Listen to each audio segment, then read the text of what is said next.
¿Dos generaciones se enfrentan? Anda por allí un eslogan que repite como hipnotizada multitud de gentes. Hay un abismo entre las dos generaciones, con lo cual quieren significar algo muy necio y muy inmoral. Como los adultos no comprenden a los jóvenes, dejen a estos vivir como les dé la gana. Bueno, digo yo, también hay un abismo entre hombre y mujer, entre los propios adultos y aún entre los muchachos compañeros, pues cada ser humano es distinto y en cierto modo una isla. Mas no importan las diferencias y los abismos. A todos alcanza por igual la ley moral. Nadie puede portarse como se le antoje. El que los jóvenes no sean comprendidos por los mayores a causa del famoso abismo, eso de ninguna manera los exime de cumplir la ley humana, la ley que hace del hombre un verdadero hombre, rescatándolo del reino animal. No se trata de que obedezca a este o al otro adulto que juzguen autoritario, sino a una instancia superior, al orden eterno del espíritu, al cual hemos de someternos los seres humanos con alegría en cualquier etapa de la vida. Piden libertad. Sí, todos la pedimos. Y San Agustín responde: libertad para todo, excepto para el mal. He aquí una norma de oro. El mal consiste en destrucción. Se nos prohíbe, pues, destruir y destruirnos. Bellísima prohibición. ¿Por qué quejarse de ella? Y si el mal destruye, el bien construye. Es el camino para nuestra auténtica realización. Quien renuncia a la moral, renuncia a llegar a ser él mismo. Comprendidos o no por la generación anterior, los jóvenes no están exentos de la ley moral y a ella deberán acogerse gustosos para realizarse en plenitud. ¿Se enfrentan de veras o las enfrentan? Pero además, oiga usted, es un soberano embuste eso de que se están enfrentando dos generaciones. Se generaliza demasiado. Es una multitud inmensa de muchachos torcidos de acuerdo, mas en la cifra altísima de la totalidad de los jóvenes no llega al 3%. Los demás andan derechos todavía, aunque a veces les inquiete esa tentación por la tendencia a imitar, propia de la inmadurez. Sobre todo, dicha revuelta es artificial. La han creado desde fuera ciertos adultos, los mismos que pretenden apoderarse del gobierno del mundo e imponer la religión de la serpiente. Divide y vencerás, es su meta.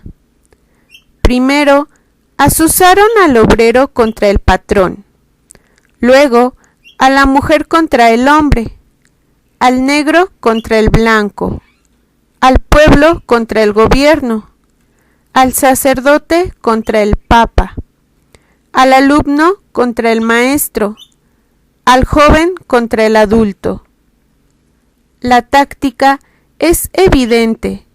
No entiendo por qué no la ve todo el mundo. Si caemos en esa trampa, estamos vencidos. Es verdad que siempre ha habido discrepancias y dificultades entre ambos términos, pero la cosa no pasaba a mayores. hasta que alguien vino a llenar las cabezas de humo, a excitar, a indignar, a enfurecer. Eso es lo artificial. Yo tengo la norma contraria. No quiero ser abismo que separe, sino puente que una. No existe tal antagonismo entre los muchachos y nosotros.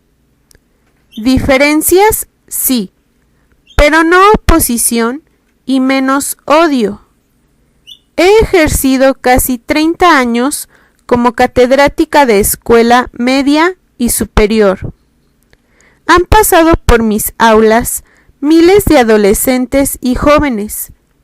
Me han querido con pasión y yo los he querido arrabiar. ¿Dónde está el abismo? Igual que yo, podrán decirlo muchedumbre de profesores, y a ellos agregaremos también a tantos padres de familia que son queridísimos por sus hijos. Ese diabólico eslogan del abismo se creó solo para sugestionar a los incautos. Tal vez sea cierto que los mayores no entienden a los menores, pero tampoco muchos adultos se entienden entre sí. Y lo mismo pasa entre los propios jóvenes.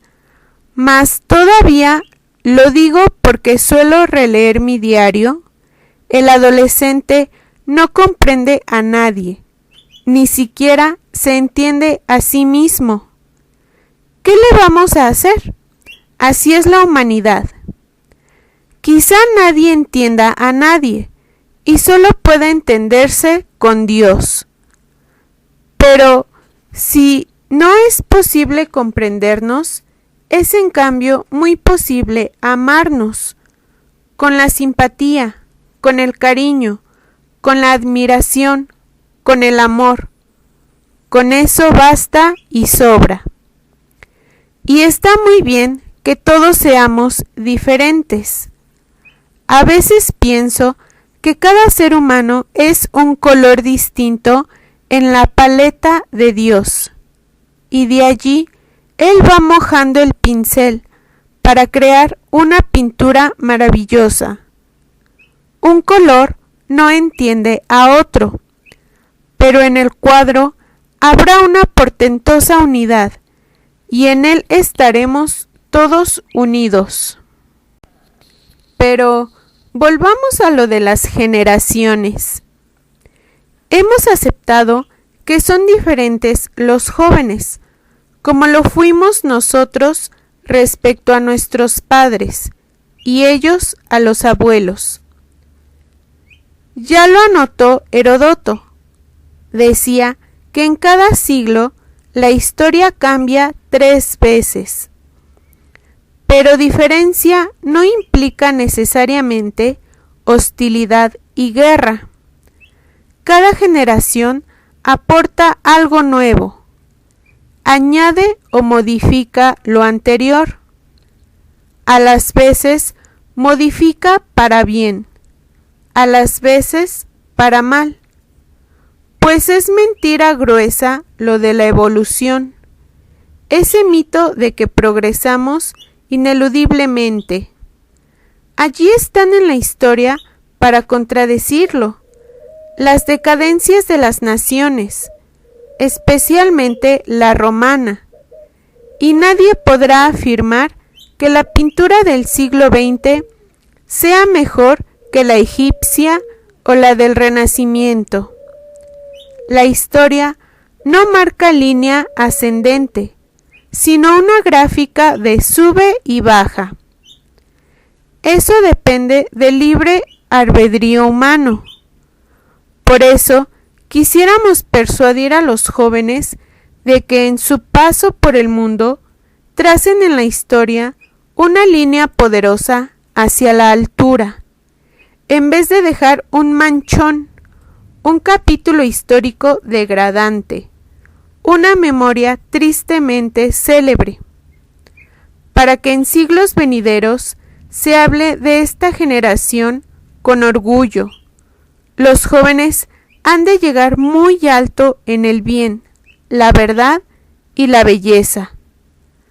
Han de resistir como héroes la tentación de la propaganda que los sugestiona para que imiten a ese sector juvenil enfermo que se animaliza porque ha olvidado su nobilísimo destino humano.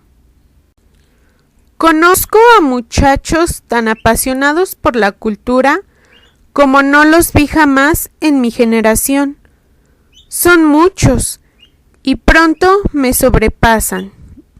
Entonces, de alegría, se me llenan los ojos de lágrimas y de admiración y de esperanza.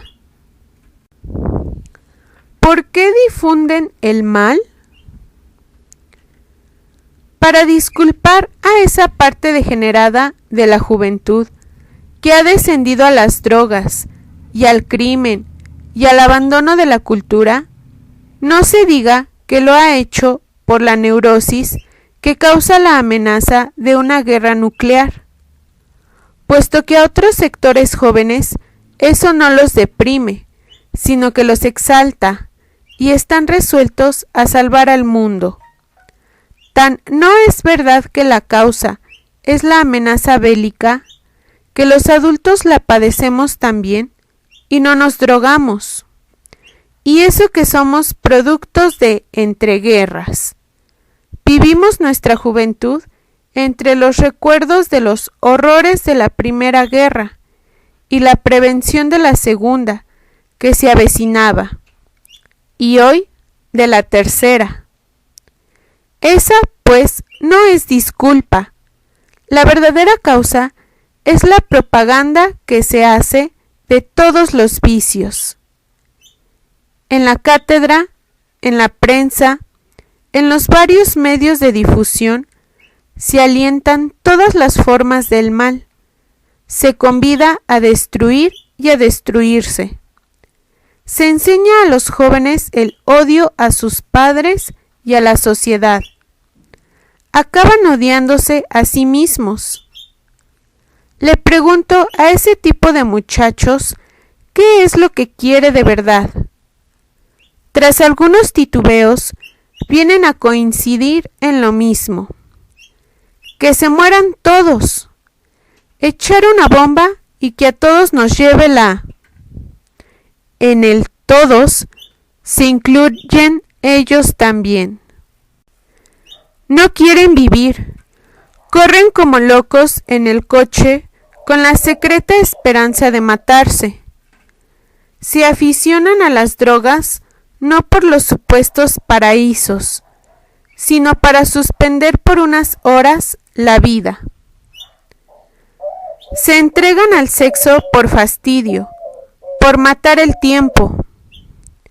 En la embriaguez de la droga, saltan desde un 20º piso para quedar estrellados en la acera o pretenden detener con los brazos abiertos los automóviles de una transitada avenida hasta que son arrollados.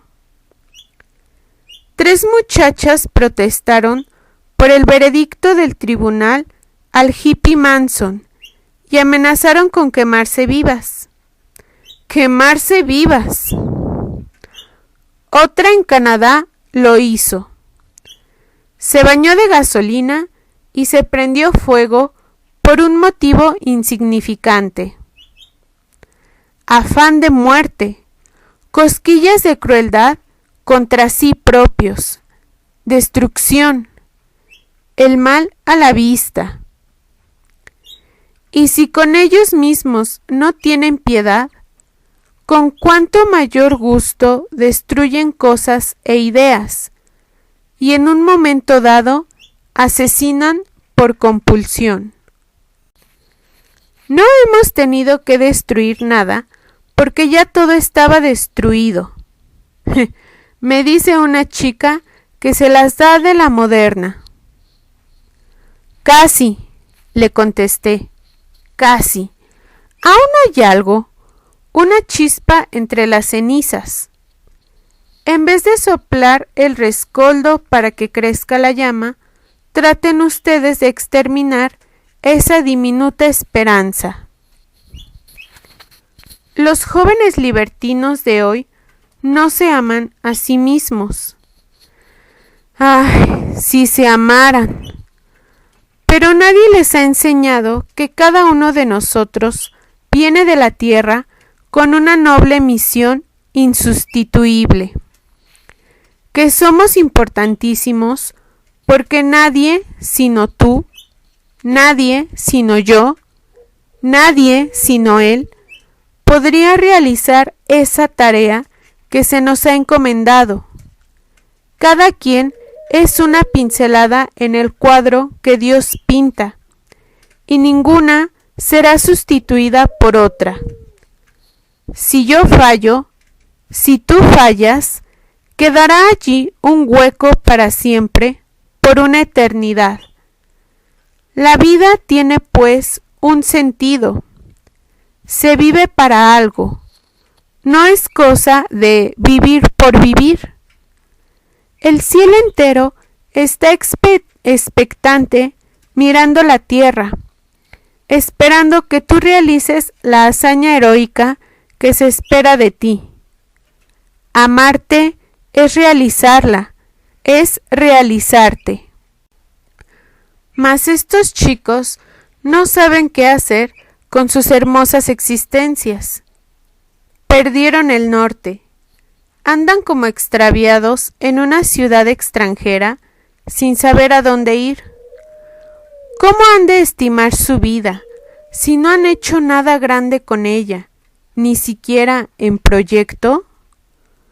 ¿Cómo han de amarse si no hallan en sí nada que les merezca estima y admiración?